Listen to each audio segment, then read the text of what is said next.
Hello everyone, my name is Hannah. Welcome back to my channel. Today I'm going to be unhauling some books. So basically I needed to make some more room on my bookshelves, and I am just going to be unhauling books that I have mostly already read. I think I've read all of these.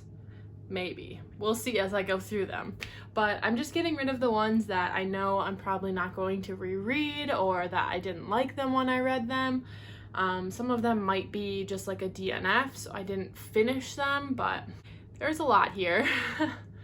And usually what I do when I unhaul books is I just take them to half-price books and get some money back for them, and then I use it to buy more books, which is exactly what I'm going to do this time around because I've made a lot of extra room on my shelves and there's a lot of other books that I'm excited for, and these books are all going to go to somebody else who is excited to have them. Alright, so we're just going to dive right in. I'm not going to spend a ton of time on each of these books because there is a lot of them. There's got to be at least 50 here.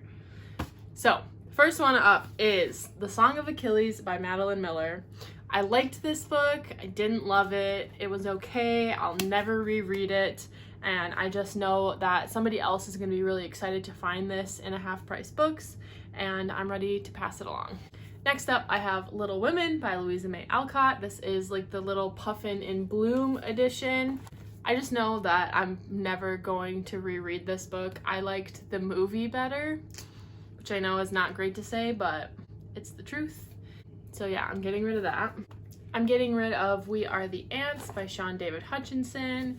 I didn't like this one as much as I wanted to. There are a lot of really great quotes in this book, but that's pretty much all I liked it for, was like just certain little snippets of it. As a whole, I wasn't a super big fan of this. I thought this was an extremely depressing book. Even though I really liked the cover, I know I'm never gonna reread it, so I'm passing it on.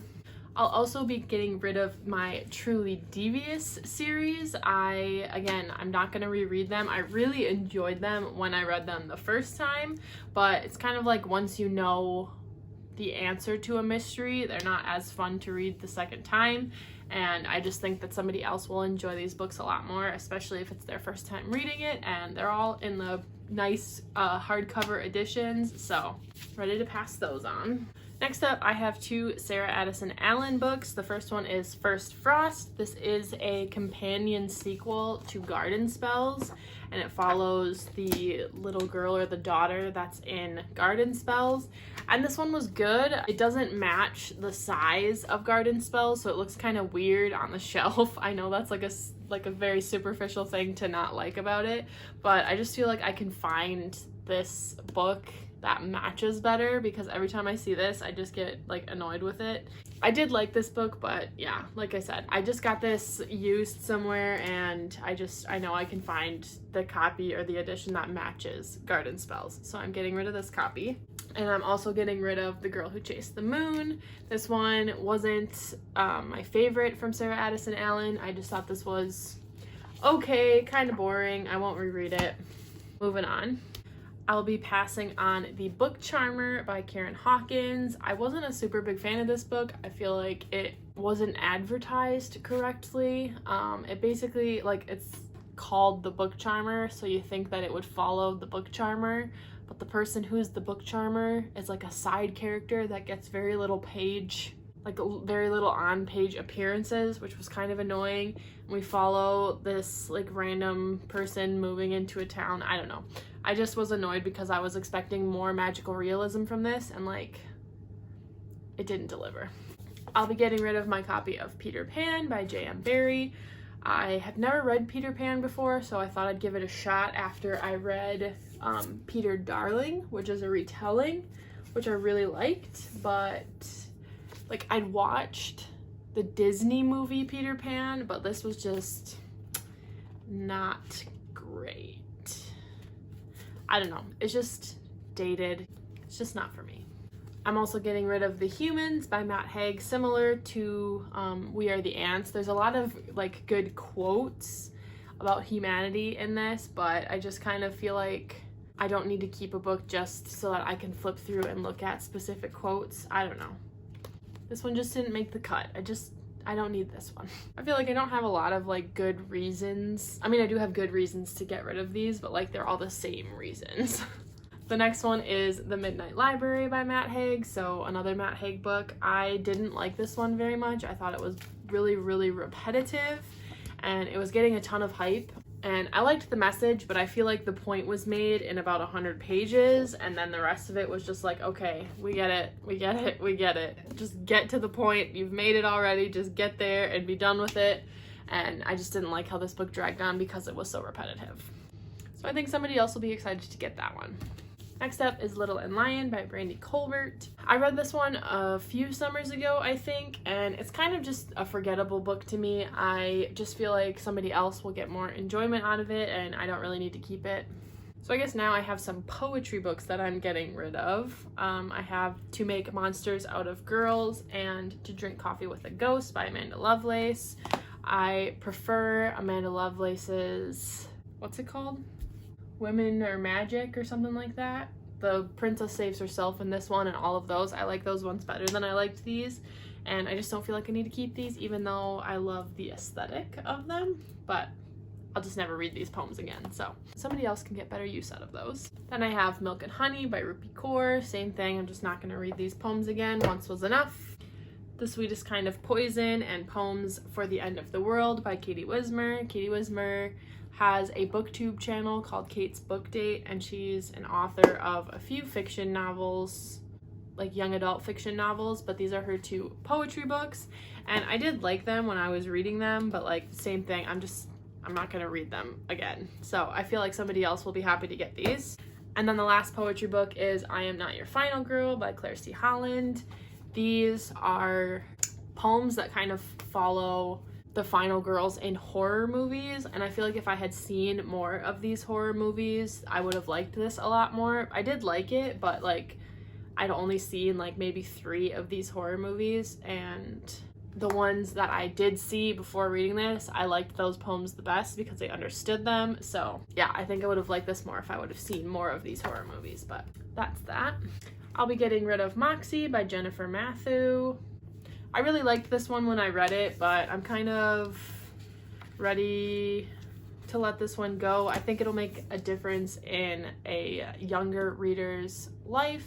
I feel like I would have benefited from this book or reading this book like when I was in high school, so I want to pass it along so somebody else has the opportunity for that. A Dark and Hollow Star by Ashley Shuttleworth. I was so hyped for this book. I think the cover is beautiful, but I was so annoyed reading this. I think I got like 150 pages in maybe, and I DNF'd it, so I'm just never gonna pick this up again because thinking about reading it again makes me annoyed, so I'm passing it on. Aurora Rising by Amy Kaufman and Jay Kristoff. This is the first book in the Aurora cycle. I read this and I just feel like it was trying to be what Illuminae was, and I'm just not going to continue on with the series, so I don't need to keep this one. Rules for Being a Girl by Candace Bushnell and Katie Catugno. This is another one like Moxie where I just think once I've read it, I don't need to read it again. I think somebody else will benefit from reading this. I'm just going to pass it on.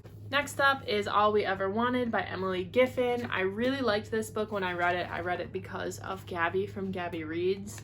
But like I've been saying over and over and over again, it's just not something that I'll reread, and I don't think I need to keep this on my shelves. I'm sure if I ever did want to read this again, I could just get it from the library, but I don't think I'll ever reread that. Next up, I have Pet Sematary by Stephen King. Something about the size of this book and like the way that it feels and looks in my hands makes me want to keep it, but I did not like Pet Sematary. I thought it was so boring up until like the last 50 pages. I didn't think that there was much of a point to it. It wasn't really horror to me until the very, very, very end, and I'm never going to reread this. I was a bit disappointed by this, and this is one of Stephen King's shorter novels, so I can pretty much say that I don't think I'll ever read another Stephen King book, because if I thought this was overwritten and it was too long, then his 1,000-page books, I can just imagine, are probably also too long, so I don't need to keep this.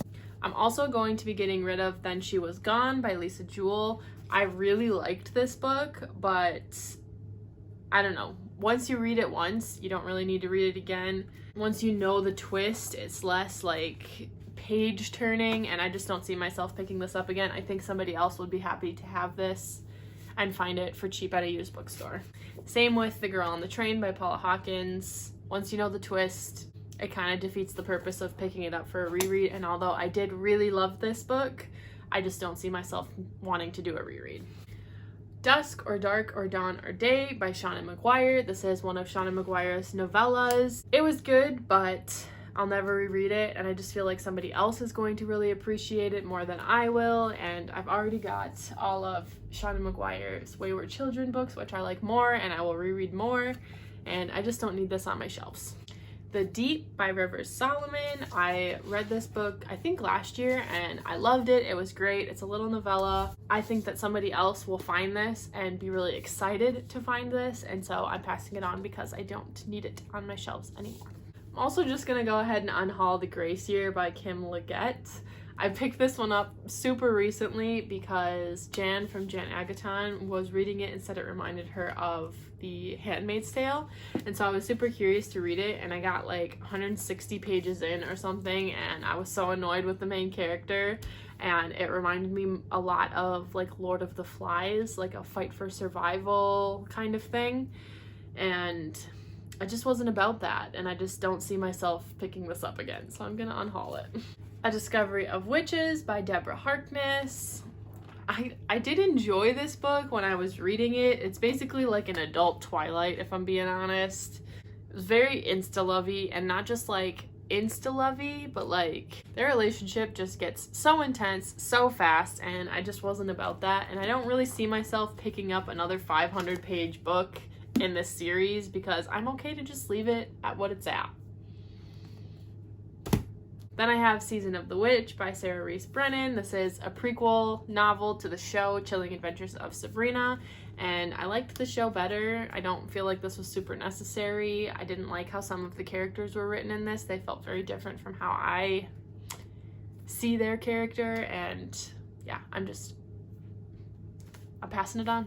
I'm going to pass along Sadie by Courtney Summers. Again, I did really like this book when I read it, but I liked the audiobook even more, and so if I ever do decide to reread it, it will 100% be on the audiobook.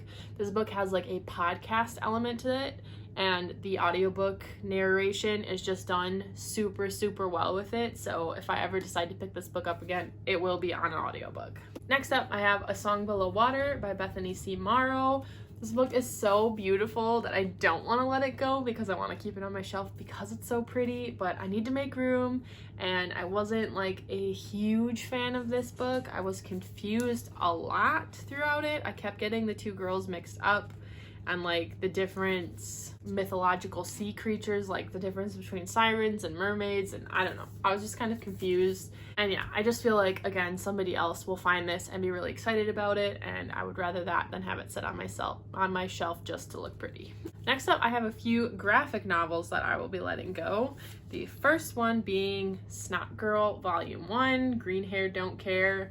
I did not like this graphic novel. I thought it was super weird, and for me, not in a good way. I can see why some people would like this, but I didn't like the main character, and I didn't understand what the point of the story was. Like, it just got to the end and I was like, is this a joke? What the hell? So I won't be picking up any of the sequels, and I'm just gonna let this go. Then I have volumes 1 and 2, or books 1 and 2 of the Gotham City Sirens. These ones were just okay. I'm a huge Harley Quinn fan, especially Harley Quinn with Poison Ivy, but these ones were just okay. I'm not sure that I liked the art style in all of them, and I just don't need to keep them, so they're going. Then I bought this super old used copy of Hush Hush by Becca Fitzpatrick.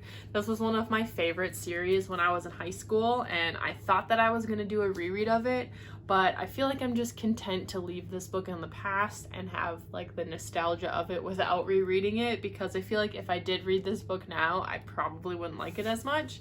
So I'm just gonna keep the, rose filtered glasses on with this book. So yeah, I'm not gonna hang on to it because I'm not gonna reread it. So, and it's like kind of water damaged and battered, but the pages are fine. It's just like the cover dust jacket is a little beat up, but whatever. And then I have this super old copy of Outrageous Acts and Everyday Rebellions by Gloria Steinem. I have a copy of this already, and it's the more recent edition of it, which has like other essays and a foreword by Emma Watson in it, and so I don't really need to keep this like old copy of it. It's kind of cool because it's like vintage, but I don't need 2 copies of this book, so I'm just gonna let it go. Next up, I have Honey Girl by Morgan Rogers. I got this from Book of the Month. I liked this book okay. This book was more pitched as like a romance, and I don't really think that it's a romance. It's more of a contemporary fiction versus a romance, so I went into this with the wrong expectations of what it was, and I just think somebody else will be excited to see this in Half Price Books. Yeah, I'm gonna let it go. I have a few other Book of the Month books that I'm just gonna let go because they're taking up space on my shelf and I'm not going to reread them. The next one being The Star-Crossed Sisters of Tuscany by Lori Nelson Spielman. Again, beautiful cover, but I didn't really care for this book that much. The main character was annoying and naive, and it was painful to read from their point of view. There was sections of like it was like a dual timeline kind of thing where you're following the main character's like great aunt from when she was younger, and if the whole book was written from her point of view and just did like a time gap, it would have been way more interesting because I liked her point of view way better than the main character's. But yeah, I don't need to keep this one because I will never reread it because I didn't like the main character. Next up is The Wife Upstairs by Rachel Hawkins. This is a thriller, and like with most thrillers, once you know what's gonna happen, it takes a lot of the fun out of it on a reread. So I've already read this.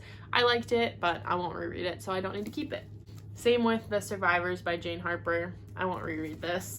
Ariadne by Jennifer Saint. I thought that I was going to get into some Greek mythology retellings, and I thought this book was super boring, and I DNF'd it. The Turn of the Key by Ruth Ware. This was kind of a letdown for me. I was a little disappointed in this one. It wasn't as exciting and like thrilling as I thought it was going to be, and it is a thriller, so once you know the twist, kind of takes the fun out of it, like I have been saying. Then I have Mexican Gothic by Silvia Moreno Garcia. I did like this one when I read it, but not like liked it. Like it was just okay, and this took a twist that I wasn't expecting, but I wasn't a super big fan of the twist, and so I just know that I'm not going to reread this, and I know somebody else would love to have this, so I'm going to pass it on. Next up is The Shadows Between Us by Trisha Levenseller. This was just your average dark fantasy romance. It's a standalone, but yeah, I just don't see myself rereading this, and I need the room on my shelves so it can go. Next up is Vox by Christina Dolcher. I read this book twice, once just on my own because I was binging The Handmaid's Tale, the show, and I wanted to read books like that other than The Handmaid's Tale and the Testaments, and I picked up Vox because this was constantly recommended. Definitely very similar to The Handmaid's Tale if you're looking for something like that, but I picked this up a second time to reread for a book club that I was participating in so that it would be fresh in my head, and both times I just thought that the ending was very rushed, and it was just okay. Like, it was good, but it was almost like, where is this gonna go from here? Like, what's going on? And I just don't think I'll ever reread it again. And then last, I have The Prison Healer by Lynette Noni. This was a recent DNF for me. I got almost 200 pages into this, and I was pretty bored, honestly. Like, for being like halfway through the book, I probably should be attached and invested, and I just wasn't. I didn't really care what happened or what was going on with characters or where the story was gonna go. So I'm just gonna pass it on. I'm disappointed by this. Yeah, I'm just gonna pass it on. So yeah, those are all of the books that I'm going to be unhauling. I should probably count them because there are a lot of them. There are 60 books here if I counted correctly, which is debatable if I did or not. But still, that is a ton of books, even if I counted wrong. There's a huge stack here. So I definitely cleared out some space on my shelves, which I'm very excited about because I have a lot of books that I am excited to get and to display on my shelves. And it's also kind of nice to get rid of some books that I'm just kind of feeling meh about because I want my shelves to reflect my reading tastes, and if these ones were just okay, then it's good for me to pass them on to somebody else who's going to enjoy them more. Plus, I just like shopping at used bookstores because, I don't know, something about it is just like super fun when you find a book, because like you're not guaranteed to find it there. So I hope that at least some of these books bring some joy to people when they go used book shopping, like it does for me. So yeah, that is going to be it for this video. Thank you so much for watching. If you liked it, you can let me know by liking and subscribing down below, and I will see you all in my next one. Bye!